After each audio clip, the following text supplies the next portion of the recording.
சென்னை மெரினா கடற்கரையில் உள்ள பானிபூரி கடைகளில் உணவு பாதுகாப்புத்துறை அதிகாரிகள் சோதனை செய்து மாதிரிகளை சேகரித்தனர். கர்நாடகாவில் உணவு பாதுகாப்புத்துறை அதிகாரிகள் பானிபூரி கடைகளில் நடத்திய சோதனையின் மூலம் பெறப்பட்ட மாதிரிகளின் ஆய்வு முடிவில் பல மாதிரிகளில் கேன்சருக்கு காரணமான ரசாயனங்கள் இருப்பதும் பல மாதிரிகள் சுகாதாரமற்று இருப்பதும் கண்டறியப்பட்ட நிலையில் நேற்று தமிழகத்திலும் பானிபூரி கடைகளில் அதிகாரிகள் சோதனை மேற்கொள்ள உணவு பாதுகாப்புத்துறை அறிவுறுத்தியிருந்தது. அந்த வகையில் சென்னை மெரினாவில் உள்ள கடையில் சென்னை மாவட்ட உணவு பாதுகாப்புத்துறை அதிகாரி சதீஷ்குமார் தலைமையிலான குழு ஆய்வு மேற்கொண்டு மாதிரிகளை சேகரித்தனர். ஒவ்வொரு கடைகளாக சென்ற உணவு பாதுகாப்புத்துறை அதிகாரிகள் கடைகளுக்கு முதலில் லைசென்ஸ் இருக்கிறதா என்பதை கேட்டறிந்தார். பின்னர் பானிபூரி கடைகளுக்கு ஒவ்வொன்றாக சென்ற அவர் பானிபூரி, மசால், சாட் ஐட்டம் சுகாதாரமான முறையில் மக்களுக்கு வழங்கப்படுகிறதா என்பது தொடர்பாக ஆய்வு செய்தார். தொடர்ந்து பானிபூரி கடைகளில் இருந்து மாதிரிகளை சேகரித்துக் கொண்ட உணவு பாதுகாப்புத்துறை அதிகாரிகள் அருகில் இருந்த டீ கடை,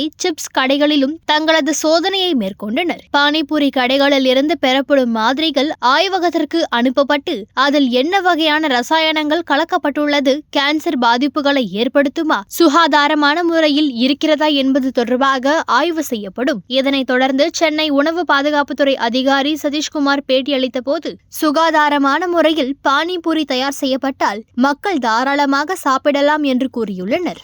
சென்னை பொறுத்தவரையில் நாங்கள் இப்போதான் ஆரம்பிச்சிருக்கிறோம். ஆல்மோஸ்ட் இன்னொரு 2 to 3 டேஸ்ல பக்கமாக மேக்ஸிமம் கவர் பண்ணுறோம். இப்போ நிறைய இடத்த நாங்கள் ஐடென்டிஃபை பண்ணியிருக்கோம். நம்ம இன்னைக்கு பார்த்தது வந்து ஒரே ஒரு சாம்பிள் தான் இது ஆரம்பிச்சிருக்கிறோம். தமிழ்நாடு முழுக்கவே நாங்கள் வந்து உணவு பாதுகாப்புத்துறை வந்து இது ஆரம்பிச்சிருக்கிறாங்க. அதனால நம்ம இன்னும் ஒரு 3-4 நாளையில பார்த்தீங்கன்னா கிட்டத்தட்ட நம்ம வந்து நிறைய சாம்பிள்ஸ் எடுப்பாங்க.